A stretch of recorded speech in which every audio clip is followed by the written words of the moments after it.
చతురంగ బలం తస్య దండినీ సంహరేత్ స్వయం యః పఠేన్నామ సహస్రం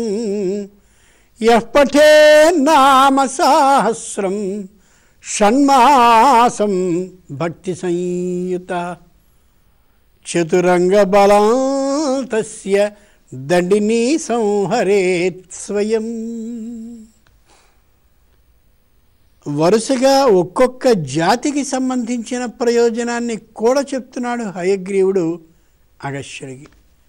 చతురంగ బలం తస్య దండినీ సంహరేత్. రాజున్నాడు అని అనుకోండి, చతురంగ బలం కేవలం కాల్బలం నడిచి యుద్ధాన్ని చేస్తూ తమ యుద్ధానికి కావలసిన మారణ ఆయుధంగా బల్లం అంటే బల్యాన్ని మాత్రమే బుచ్చుకుని వెళ్ళేవాళ్ళు పదాతి బలం అంటారు వాడిని. అంటే కేవలం పదాల మీద వెడుతూ వాళ్ళు యుద్ధాన్ని చేసేవాళ్ళు.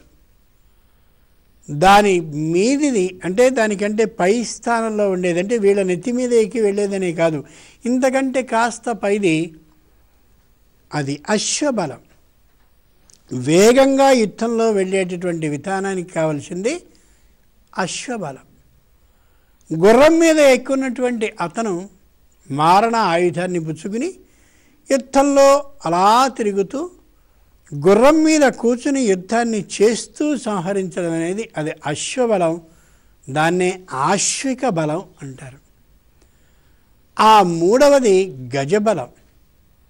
అంటే ఏనుగు మీద కూర్చున్నటువంటి యోధుడు స్వయంగా తనకి సంబంధించినటువంటి మారణ ఆయుధాన్ని ధరించి ఏనుగును ఎక్కి అలా వెడుతూ గజబలంతో స్వయంగా సైన్యాన్ని సంహరించడానికి పూనుకోవడం అది గజబలం. అది మూడవది.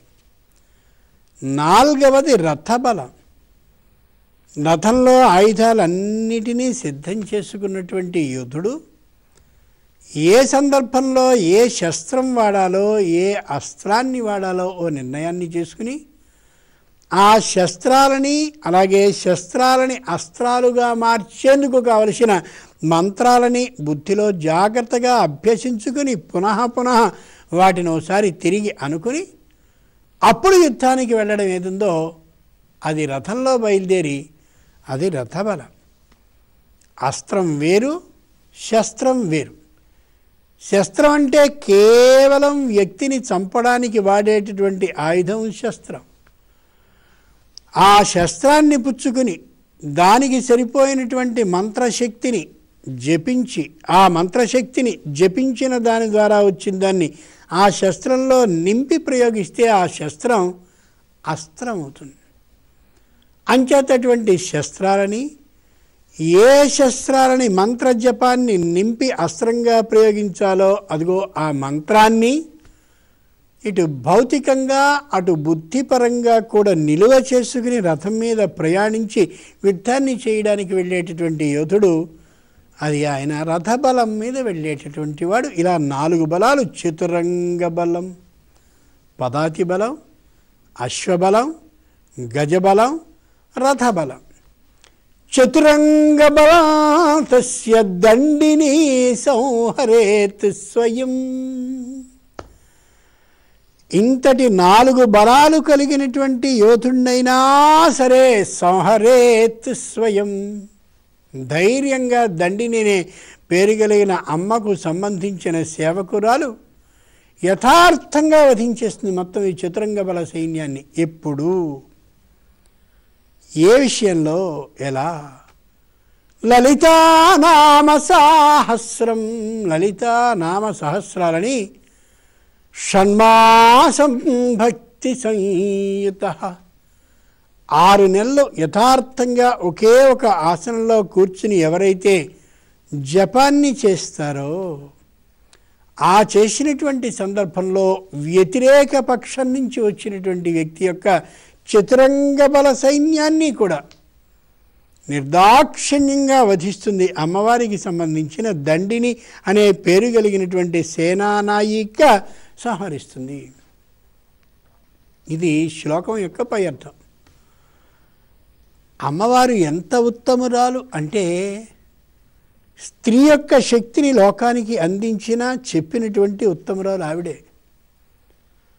అసలు లోకంలో స్త్రీలందరూ కూడా చాలా తక్కువగా చూడబడ్డారని, స్త్రీలకి చదువు చట్టుబండలు లేకుండా చేశారని, స్త్రీలని అణగదొక్కేశారని, స్త్రీలని వంటింటికి మాత్రమే పరిమితి చేశారని, ఏదో ఉతకాల్సిన బట్టలన్నీ వేస్తే పద్దు రాసుకునే వాళ్ళ ఆ పద్ధతిగా తీర్చిదిద్దారని నోటికొచ్చిన తిట్లన్నీ స్త్రీలే తిడుతూ ఉంటారు దురదృష్టవశాత్తు. కారణం లలితా సహస్రనామాల గురించిన కనీసపు ఇంగిత జ్ఞానం లేకపోవడమే దానికి కారణం. అమ్మవారు ఎంత గొప్ప అవకాశాన్ని స్త్రీలకు ఇచ్చిందంటే, అమ్మవారు ఎంత గొప్పగా స్త్రీలకు మార్గదర్శకురాలుగా ఉంది అంటే ఒక క్షణం వింటే ఆశ్చర్యం వేస్తుంది. ఓ కృష్ణాష్టమి తీసుకుందాం, ఒక రోజుతో పండుగ సరి. ఓ శ్రీరామనవమి తీసుకుందాం, ఒక్క రోజుతో ఆయన పండగ అయిపోయింది. ఓ శివరాత్రిని తీసుకోండి, అయిపోయింది. పురుష దేవతలందరికీ ఒక్కరోజు పండుగ ఉత్సవంతో అయిపోయింది. కానీ స్త్రీ దేవత అయిన అమ్మ ఉత్సవాలు ఆశ్వయుజ మాసం 30 రోజులు పండగ ఆవిడికి. పైగా సంవత్సర ప్రారంభంలో ఉగాది అలా రాగానే అక్కడి నుంచి 9 రోజుల పాటు, అంటే శ్రీరామ నవమితో సహా ఆ రోజు వరకు వసంత నవరాత్ర ఉత్సవాలని 9 రోజుల పండుగలు. ఆ 30 ఈ 9 39 కాక ఇంకా నోములు వ్రతాలు అన్నిటిలోనూ కూడా ఎవరికి అంటే అమ్మకే ఈ విధమైనటువంటి వాయినాలు ఇవ్వడం అన్నీ కూడా. ఇలా ఆలోచిస్తే పురుష దేవతలకి వచ్చేటటువంటి పండుగల సంఖ్య ఎక్కువ, స్త్రీ దేవతల పండుగలకి సంబంధించినటువంటి ఆ పండుగల రోజుల సంఖ్యలు ఎక్కువ అని ఆలోచిస్తే ఆశ్చర్యం వేస్తుంది. అంతటి అద్భుతమైన ప్రాముఖ్యాన్ని స్త్రీకి ఇచ్చింది ఈ దేశం మాత్రమే. అందుకే భారతదేశం ఎంత స్త్రీకి అద్భుతమైన స్థానం ఇచ్చిందంటే, స్త్రీని ఒక దైవంగా ఏర్పాటు చేసి పురుషుల చేత కూడా ఆరాధింపబడే స్థాయిని కలిగించింది ఈ దేశం మాత్రమే. అమ్మవారిని ఎలా ధ్యానిస్తారంటే, బ్రహ్మ ఈశాన అచ్యుత ఇంద్ర, ఇదిగో ఈ దేవతలందరి చేతను నిరంతరం అర్చింపబడుతుంది ఆవిడ. మొత్తం పురుష దేవతలందరూ కూడా తన భర్తతో సహా అందరూ ఆమె యొక్క పాదాలని అర్చించే స్థాయి అదిగో ఆ అమ్మవారిది అని చెప్పి స్త్రీకి అంతటి స్థానాన్ని ఇస్తే, అసలు స్త్రీకి స్థానమే లేదు అంటే ఏమాత్రం ఆశ్చర్యకరమైన విషయం అది. ఎంత ఆశ్చర్యకరమైన విషయం నిజానికి. అటువంటి అమ్మ లోకంలో ఎవరికీ లేనటువంటి ఒక అద్భుతమైన వ్యవస్థను ఏర్పాటు చేయాలని నిర్ణయించింది. లోకంలో ఎక్కడైనా ఒక యుద్ధము అని అనగానే యోధ అంటాం, అంటే యుద్ధం చేసే పురుషుడు అని అర్థం. యోధ అంటే యుద్ధాన్ని పురుషుడే చేయాలా, స్త్రీ చేయకూడదా, స్త్రీకి ఆ శక్తి లేదా, స్త్రీ యుద్ధాన్ని చేయగలిగిన సామర్థ్యం కలిగింది కాదా అని ఆలోచించి స్త్రీ కూడా శక్తిమతే అని నిరూపిస్తూ స్త్రీ సైన్యాన్ని స్థాపించినటువంటి మొదటి స్త్రీ శక్తి ఎవరంటే అమ్మవారు. అందుకే ఆవిడ ఏర్పాటు చేసింది స్త్రీ సైన్యాన్ని. భండాసురవతో జుక్త శక్తి సేనా సమన్విత, ఆ సైన్యానికి శక్తిసేన అని పెట్టింది ఆవిడ పేరు. శక్తిసేన. మొట్టమొదట చంపదలిచింది భండాసురుణ్ణి. ఆ ఏర్పాటు చేసి చక్రరాజరథారూఢ సర్వాయుధ పరిష్కృత, ఎక్కడెక్కడి వాళ్ళనందరినీ ఏర్పాటు చేసి ఒక్కొక్క ప్రత్యేకమైనటువంటి విభాగంగా చేసి ఆ విభాగానికి వాళ్ళని అధ్యక్షులుగా చేసింది ఆవిడ. చేసి నువ్వు ఈ విభాగం మొత్తం చూసుకో, ఆ విభాగంలో నువ్వు ఏం చేయాలో నేను ఇక వేరు పెట్టను, నువ్వే నిర్ణయించుకో. మంత్రిణ్యంబా విరచిత విషంగవధతోషిత విశుక్ర ప్రాణహరణ వారాహి వీర్యవందిత,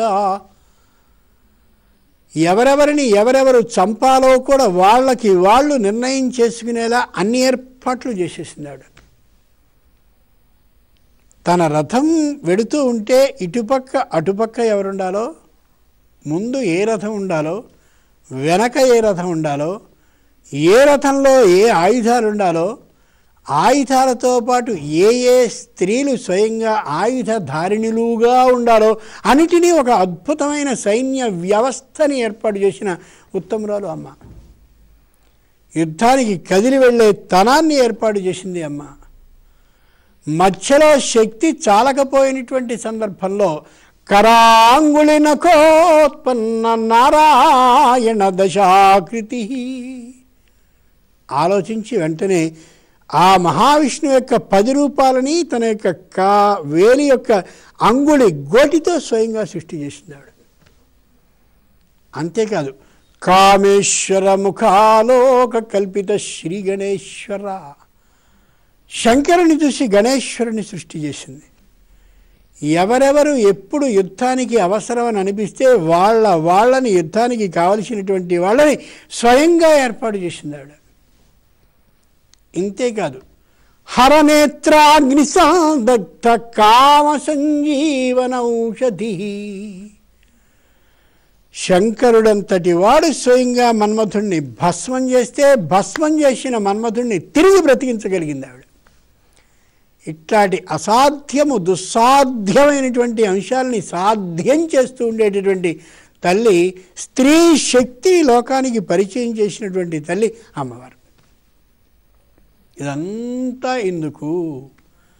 చతురంగ బలం తస్య దండిని సంహరేత్ స్వయం. అమ్మవారి యొక్క సైన్యంలో దండిని అని ఉంటుంది. లోకంలో దండనాథుడు అంటారే, దండ అంటే సైన్యం అని అర్థం. సైన్యాన్ని అంతటిని నడిపించేటటువంటి వాడిని దండనాథుడు అంటారు. అక్కడ పురుషుడైతే దండనాథుడు, స్త్రీ అయితే దండిని. అంటే మొత్తం సేనా వ్యవస్థనంతటినీ తన చేతిలో ఉంచుకుని నడిపించేటటువంటి ఆ స్త్రీ అని అర్థం. సేనాని అంటామే, అదిగో ఆ మహాసేనాని ఎవరు అంటే స్త్రీ అయినట్టయితే ఆవిడ దండిని అవుతుంది.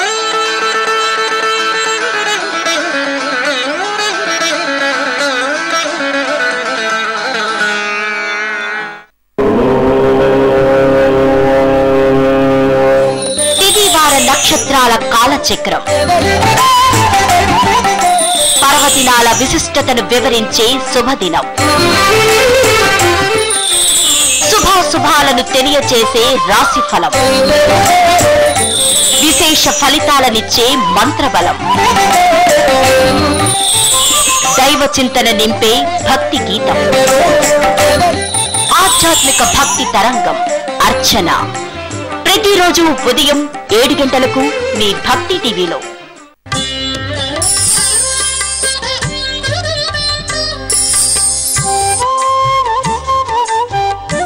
దేవతల అనుగ్రహ సిద్ధి కోసం మంత్ర సాధన, ఆధ్యాత్మిక ధర్మ సూక్ష్మాలను తెలియజేసే తాళపత్రం, ఇష్టదేవతల ప్రీత్యర్థం చేసే నైవేద్యం, గృహ శుభవాస్తును అందించే దశాదిశ, పురాణ గాథల పరమార్థాన్ని చెప్పే కథాసుధ మొదలైన అంశాల సమాహారమే శుభమస్తు కార్యక్రమం. సోమవారం నుండి శనివారం వరకు ఉదయం 9:30 మీ భక్తి టీవీలో.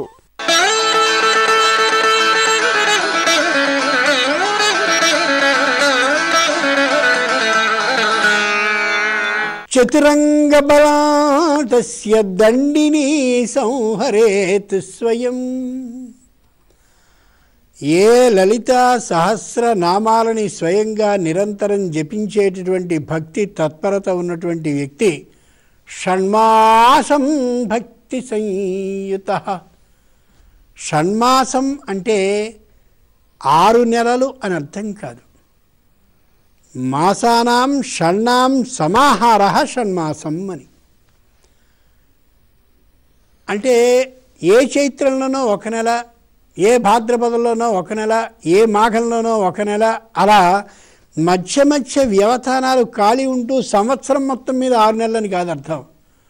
షణ్మాసం మధ్యలో ఖాళీ ఏమీ లేకుండా 6 నెలల పాటు ఎవరైతే భక్తి సంయుత స్పష్టమైన భక్తితో అలా ఉండి యథార్థమైన దీక్షగా తాను స్వీకరించి 6 నెలల పాటు అలాగే అమ్మ యొక్క ధ్యానంలో గడిపితే లలితా సహస్రనామ పఠనాన్ని చేస్తే దండిని సంహరేత్ స్వయం, చతురంగ బలాల్ని ఆ శత్రు అయినటువంటి వానికి సంబంధించిన వాటిని నాశనం చేస్తుంది. ఎందుకండి వేళ మాకు గజబలం అవసరం లేదు, గుర్రాలు లేవు, భల్లాలు లేవు, పదాతులు లేరు, అసలు రథాలు ఏమాత్రము లేవు. యుద్ధాలు రోజులు రాజులు ఉన్నటువంటి కాలానికి సంబంధించిన మాటల్ని ఈరోజు మేము విని మీరు చెప్పి ఏం ప్రయోజనం? మేమేదో కుటుంబానికి సంబంధించిన బాధల్లో బతికే వాళ్ళం కాబట్టి ఈ శ్లోకం మాకు సమన్వయించేది, మాకు సరిపోయేది, మాకు అనుసంధానించి చెప్పవలసింది కాదు అనుకోకూడదు. జీవితం కూడా ఒక యుద్ధం లాంటిదే. అక్కడ నిజమైనటువంటి యుద్ధం ఏది జరుగుతుందో ఇక్కడ కూడా సంగ్రామం, ఇది కూడా జీవిత సంగ్రామం, ఇది ఒక యుద్ధమే. అందుకనే భగవద్గీత ధర్మక్షేత్రే కురుక్షేత్రే అని ప్రారంభమవుతుంది. అంచేత ఈ జీవిత యుద్ధంలో కూడా పదాతి బలం, రథబలం, గజబలం, అలాగే అశ్వబలం, ఇన్ని విధాలైనటువంటి బలాలు ఉంటూ ఉంటాయి. నిత్యము సంఘర్షణ, నిత్యము ఎదుర్కోవడం, నిత్యము శత్రుత్వం, నిత్యము అలా కొన్ని తాత్కాలిక శత్రు, తాత్కాలిక మిత్రభావం, ఇలా ఇన్ని ఉంటాయి. ఇలా ఉన్నటువంటి సందర్భంలో మానసికమైనటువంటి క్లేశం నుండి యువతలకి రావాలి అంటే యథార్థమైన విజయాన్ని మనకి మనం సాధించుకోవాలి అని అంటే మానవ బలం మాత్రం చాలదు. మానవ బలానికి దైవ బలం తోడైనప్పుడు మాత్రమే జరుగుతుంది. చేతనే భగవద్గీతలో కృష్ణుడు అద్భుతమైన మాట చెప్పాడు. నేనే కాని నకుర్యాం కర్మ చేదహం చేదీయురిమః ప్రజా. నేనే అసలు పని చేయకుండా కూర్చున్నవాడిని అయితే నిజంగా నేను భగవంతుణ్ణి కాబట్టి ఏ పని చేయకుండా కూర్చున్నా నన్ను తప్పపట్టగలిగినటువంటి వాడు లేడు, తప్పు పట్టలేడు. కానీ నేను పని చేయకుండా కానీ కూర్చున్నట్టయితే భగవంతుడు అంతటి వాడు పని పాట లేకుండా కూర్చున్నప్పుడు నేనెందుకు పని చేయాలి అని అనుకుని ఈ లోకాలన్నీ కూడా సోమరిపోతులు బద్ధక నిండినటువంటి వాళ్ళతో నిండిపోతాయి. అంచేత నేను స్వయంగా పని చేయవలసిందే అని కర్మ త్యాగాన్ని కాకుండా కర్మ అంటే పనిని చేసేవాడుగా పరమేశ్వరుడు ఉన్నాడు. నిజంగా పురాణ ఇతిహాసాలను ఒక్కసారి పరిశీలించినట్టయితే కూర్చోబెట్టి ఎవరికి సొమ్మియమనలా, బద్ధకంగా ఉండేటటువంటి వాళ్ళని ధనమిచ్చి పోషించమనలా, పని చేసేవాడికే జీతాన్ని ఇవ్వమని చెప్పింది శాస్త్రం. సోమరులకి బద్ధకస్తులకి కూర్చోబెట్టి ధనాన్ని ఇవ్వడం అనేటటువంటి పద్ధతి ఏమాత్రమూ సరికాదు. వాళ్ళందరూ మళ్ళీ ఓ సంఘంగా ఏర్పడి మళ్ళీ మాకు పెంచాల్సిందే అని అడుగుతారు అని పరమేశ్వరుడు ఆనాడు గ్రహించాడు. కాబట్టి పని చేసి జీతం తీసుకో అన్నాడు. అంత గొప్ప మాట అది. నకుర్యాం కర్మ చేత్ అహం, నేను పని చేయకపోతే అదిగో అలా అవుతాను కాబట్టి చేస్తాను అని చెప్పి ఖచ్చితంగా పని చేయవలసిందే అన్నాడు. నియతం కురు కర్మ త్వం, నీకు నిర్ణయింపబడిన పనిని నువ్వు చేసి తీరవలసిందే, అదే ఆయన చెప్పినమాట. ఇక్కడ కూడా అంతే. జీవిత సంగ్రామంలో ఎవరు చేయవలసిన కార్యక్రమాన్ని వాళ్ళు పురుష ప్రయత్నంగా, పురుష అంటే పురుషులని కాదు అర్థం, మళ్ళీ పురుష అంటే మానవని అర్థం. మానవ ప్రయత్నం ప్రకారం మనం చేయవలసిన పనిని మనం చేయవలసిందే. ఆ చేస్తున్న సందర్భంలో వచ్చేటటువంటి ఇబ్బందులని దాటాలి అంటే ఇబ్బందులకి ఒక చిన్న సహాయం పరమేశ్వరి అలా ఆ చేతిని వేసి అడ్డుకోవాలి అని అంటే, పని ముందుకు సాగాలి అని అంటే ఆ తల్లి అనుగ్రహం అవసరం. అందుకని ఏం చేయాలి? షణ్మాసం భక్తి సంయుత, ఒకే వరుస కాలం తీసుకుని 6 మాసాల పాటు కానీ జాగ్రత్తగా అమ్మనే అలా సేవిస్తూ ఉన్నట్లయితే చతురంగ బలం తస్య దండిని సంహరేత్ స్వయం, అమ్మవారు తన సైన్య అధికారిని అయినటువంటి దండిని పంపించి చతురంగ బలాలు శత్రుపక్షం వాటిని నాశనం చేసి తీరుతుంది అని. ఎక్కడ నమ్మమంటారు? నమ్మాల్సిందే. ఏ సావిత్రిని మనం చూస్తామో సత్యవంతుని యొక్క భార్యగా మనకి భారత పురాణంలో, ఆ సావిత్రి యొక్క మామగారు రాజ్యాన్ని పోగొట్టుకున్నాడు. రాజ్యం లేదు, శత్రువులు పట్టుకుపోయారు. అలాంటి సందర్భంలో ఉన్నప్పుడు స్వయంగా ఈ పిల్లని వివాహం చేసుకున్నాడు సత్యవంతుడు. మామగారికి రాజ్యం కావాలి అనే ఆలోచనతో ఆవిడ ప్రార్థన చేసింది. ఆ వివాహం అయిన తర్వాత మొదటి సంవత్సర కాలంలో 6 నెలల పాటు కూడా తన మామగారి యొక్క రాజ్యం కోసమే ఆవిడ షణ్మాసం 6 నెలల కాలం భక్తి సంయుత. సంయుత అంటే పూర్లింగం కదండి, మరి ఆవిడ స్త్రీ కదా అని. స్త్రీలకి ఒక వరం ఇచ్చింది అమ్మవారు. అశుచిగా ఉండేటటువంటి రోజులు ఎప్పుడైతే ప్రారంభమయ్యాయో, ప్రారంభం నుండి స్నానం చేసిన రోజు కాక మరో రోజుతో సహా ఆ రోజు కూడా కలిపి ఆ పై రోజున ఎక్కడికి ఆపారో అక్కడి నుంచి మళ్ళీ ప్రారంభిస్తే నేరం కాదు అని. దేహధర్మమైనటువంటి దాన్ని ఎప్పుడూ అమ్మ వ్యతిరేకించదు. కాబట్టి పురుషులు 6 నెలలు వరుసగా చేసేటటువంటిది, స్త్రీలైతే 6 రోజులు, 6 5లు 30 రోజులు, అంటే ఇంకో నెల ఎక్కువ. కాబట్టి స్త్రీల విషయం అయితే 7 నెలలు అని నిర్ణయించింది అమ్మాయి. కాబట్టి అలా సావిత్రీదేవి సంపూర్ణమైనటువంటి లలితా సహస్రనామ జపాన్ని చేసిన కారణంగానే మామగారికి రాజ్యం తిరిగి తనంతట తానే వచ్చింది.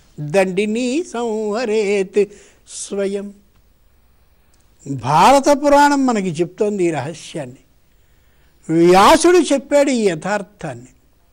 మహర్షులు కూడా అబద్ధం ఆడేస్తారు అని కానీ అనుకున్నట్టయితే ఇలా అన్న నిన్నొక్కడిని మాత్రమే మహాహరిశ్చంద్రుడిలా మేము అంగీకరించాలన్నమాట. మహర్షులు కూడా నీ దృష్టిలో అబద్ధం ఆడేసేవాళ్లే, అంతకంటే ఘోరం మరొకటి లేదు.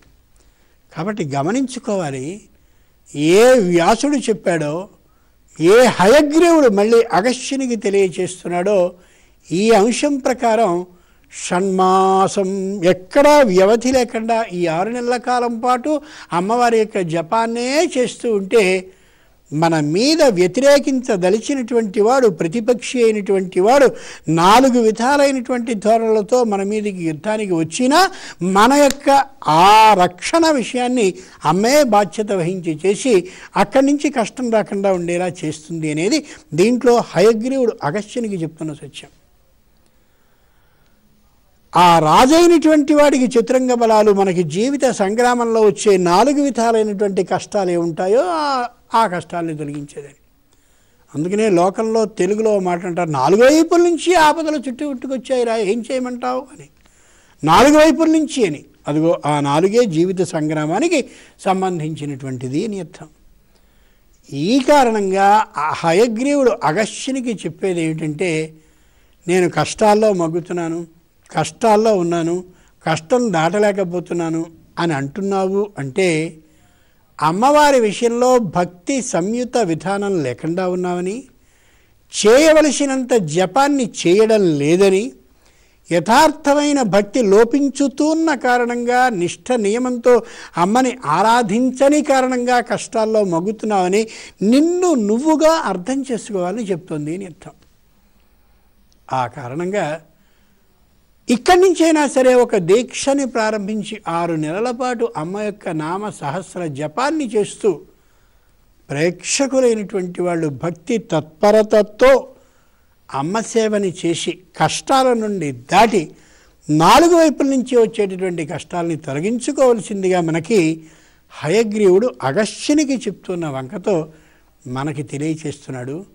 శ్రీమాత్రే నమః.